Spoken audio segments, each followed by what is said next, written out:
এর আগে 22শে December Netaji indoor স্টেডিয়ামে বিএলএদের নিয়ে বৈঠক করেন মমতা বন্দ্যোপাধ্যায়। আর সেই বৈঠক থেকে মাইক্রো অবজারভার নিয়োগ সংক্রান্ত বিষয় কি বলেন তিনি, শোনাবেন। সেন্ট্রাল গভর্নমেন্টের এজেন্সিরও অনেক বিএলও লাগিয়েছে, এই প্রথম মাথায় রাখবেন। আমার কাছে স্টেট সেন্ট্রালে কোনো পার্থক্য নেই। আমি সবাইকে বলছি, যার যার দায়িত্ব পালন করুন, আমাদের যতটা সহযোগিতা আছে আমরা করব। কিন্তু গায়ের জোরে যে কাজটা করতে 2 বছর লাগে, সেইটা মাত্র 2 মাসে করতে হবে, যাতে গভর্নমেন্ট আগে থেকে 6 মাস কোনো ডেভেলপমেন্টের কাজ করতে না পারে। বিজেপি, তুমি আমাদের সাথে কোনো কিছু খেলে পারবে না।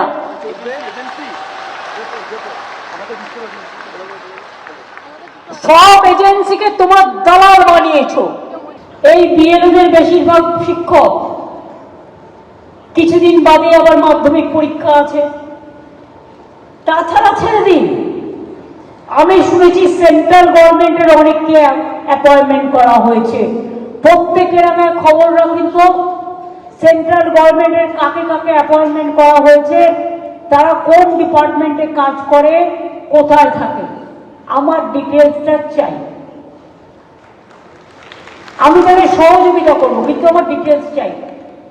এটা স্টেটকে জিজ্ঞেস করে করেনি, ইলেকশন কমিশন ইচ্ছে মতো করছে।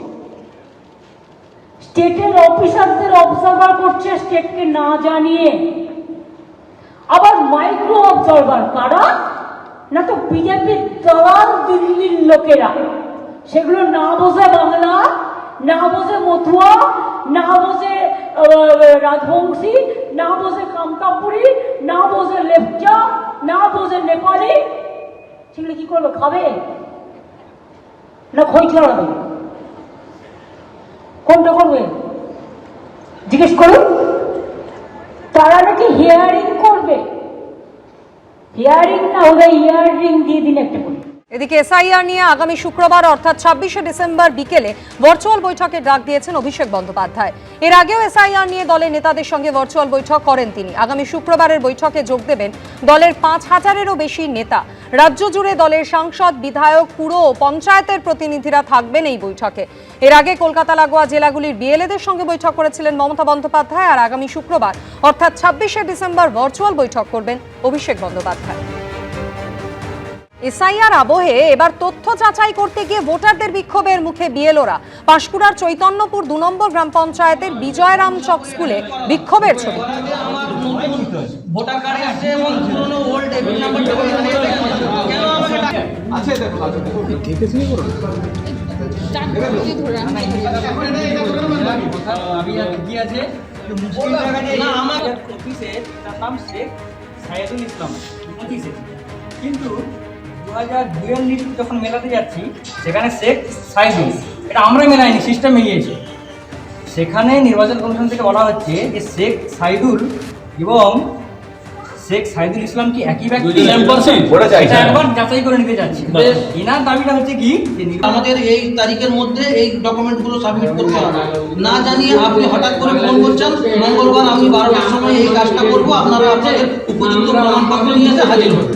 তো আমরা কিভাবে এটা করবো? আমি আমার বাবার নাম মিসম্যাচ, নাম ভুল ছিল বলে আমি সাপোর্টিং ডকুমেন্ট দিয়ে এটা কি ফর্ম ফিল আপ করে এটা কি করালাম।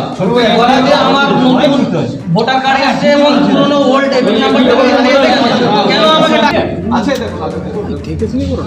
পাঁশকুড়ার চৈতন্যপুর 2 নম্বর গ্রাম পঞ্চায়েতের বিজয়রাম চক স্কুলের ছবি আপনাদের সামনে রাখলাম, যেখানে এসআইআর এর তথ্য যাচাই করতে গিয়ে ভোটারদের বিক্ষোভের মুখে পড়তে হলো বিএলওদের।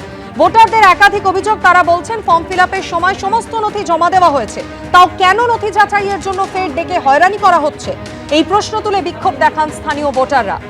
ভোটারদের নির্ভুল নাম রাখতেই এই কাজ চলছে জানানো হয়েছে বিএলওদের তরফে। খসড়া ভোটার তালিকায় একাধিক গড়মিলের অভিযোগ বারবার সামনে এসেছে।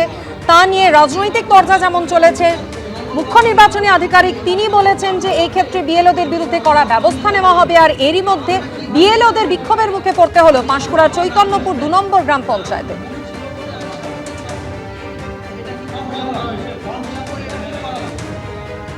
হ্যাঁ, ওনারা এটা বলেছে যে নির্বাচন কমিশনের ভুলের কারণে এসছে, আমি যেহেতু নির্বাচন কমিশনার হয়ে কাজ করছি সেই জন্য দায়টা হয়তো আমারও, এইটা হয়তো বলতে চেয়েছে। এটা ভুলটা হয়ে আছে 2002-এর লিস্ট যেটা ছিল সেটা বাংলায় টাইপ করা, বর্তমানে ওটা কি হয়েছে ইংলিশে টাইপ করে কাজ করছে। কোনো ক কে কোথাও কে লিখেছে, এখন ওটা সি দিয়ে কাজ করছে। এবার এগুলো সম্ভবত চেক হচ্ছে এআই দিয়ে, হয়তো এআই দিয়ে চেক হওয়ার ফলে নামগুলো কাশীনাথ, কে দিয়ে কাশীনাথ ছিল, এখন সি দিয়ে কাশীনাথ হয়ে গেছে, সেম ব্যক্তি। সেটাও একবার হয়তো বিএলওকে বলছে যে তুমি ডকুমেন্টস দেখে একটা ভেরিফাই করে নাও যে সেম ব্যক্তি কিনা। পাঁশকুড়ার চৈতন্যপুরের ঘটনা আপনাদের শুনিয়েছিলাম। স্থানীয় বিএলও তিনি বলছেন টেকনিক্যাল এরার, নির্ভুল নাম যাতে ভোটারদের তালিকায় ওঠে সেই কারণেই কাজ চলছে, এমনটাই জানানো হয়েছে বিএলওদের তরফে। কিন্তু স্থানীয় ভোটাররা তারা অভিযোগ করছেন যে ফর্ম ফিল আপের সময় তারা নিজেদের সমস্ত নথি জমা দিয়েছেন, তাও কেন তাদের বারবার নথি যাচাইয়ের জন্য ডেকে হয়রানি করা হচ্ছে, এই প্রশ্ন তুলে বিক্ষোভ দেখাচ্ছেন স্থানীয় ভোটাররা। পাঁশকুড়ার চৈতন্যপুর 2 নম্বর গ্রাম পঞ্চায়েতের বিজয় রামচকের ঘটনা।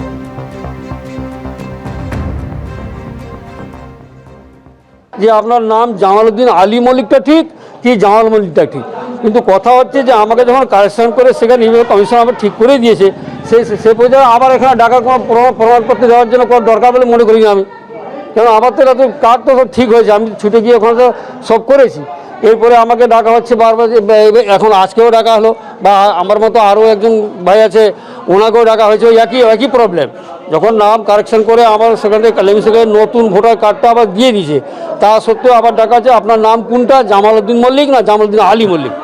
তো সেটা আমি কী করে প্রমাণ করবো? আমার সব জায়গায় জন্ম থেকে, স্কুল সার্টিফিকেট থেকে, পাসপোর্ট থেকে, আপনার প্যান কার্ড থেকে, পাসপোর্ট থেকে সবেই জামাল মল্লিক নাম আছে, তা সত্ত্বেও আমাকে ডাকা হলো। এগুলো তো হেলসমে করা যায়, কাজ বন্ধ করে আমার থাকতে হয়েছে। এদিকে এর আগেও বারবার যে ছবি আপনাদের সামনে রেখেছি, বাংলাদেশে হিন্দু যুবক খুনের প্রতিবাদে বিভিন্ন জায়গায় সীমান্তের বিভিন্ন এলাকায় বিক্ষোভ কর্মসূচি সনাতনী ঐক্য পরিষদের। এই মুহূর্তে সরাসরি পেট্রাপোল সীমান্তে উত্তেজনা ছড়িয়েছে, আরো বিস্তারিত আমাদের দেখাবেন সমীরণ পাল আমাদের সঙ্গে রয়েছেন। সমীরণ, দেখাও কি পরিস্থিতি?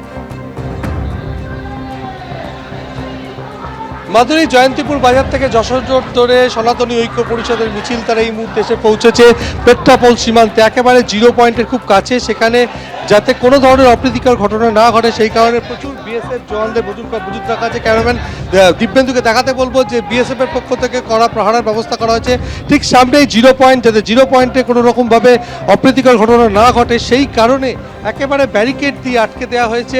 এই মুহূর্তে সনাতনী ঐক্য পরিষদের মিছিল এসে পৌঁছেছে এই জিরো পয়েন্টের ঠিক কাছে।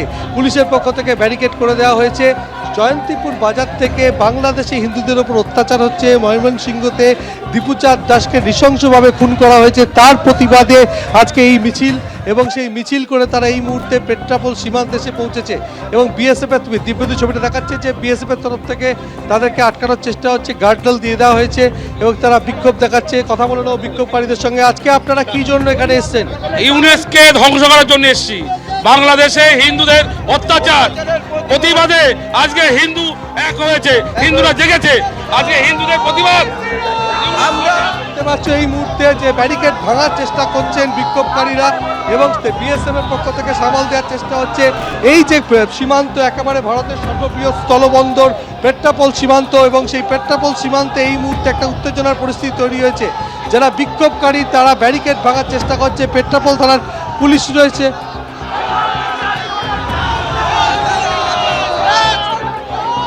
আপনারা কি জন্য বিক্ষোভ দেখাচ্ছেন? কি জন্য আমরা আমাদের হিন্দু সুরক্ষিত না বাংলাদেশে, তারই প্রতিবাদে আমরা এসেছি। আমাদের দীপু ভাইকে মেরে ফেলেছে হিন্দু, সে তার জন্য। এবিপি আনন্দ, এগিয়ে থাকে, এগিয়ে রাখে।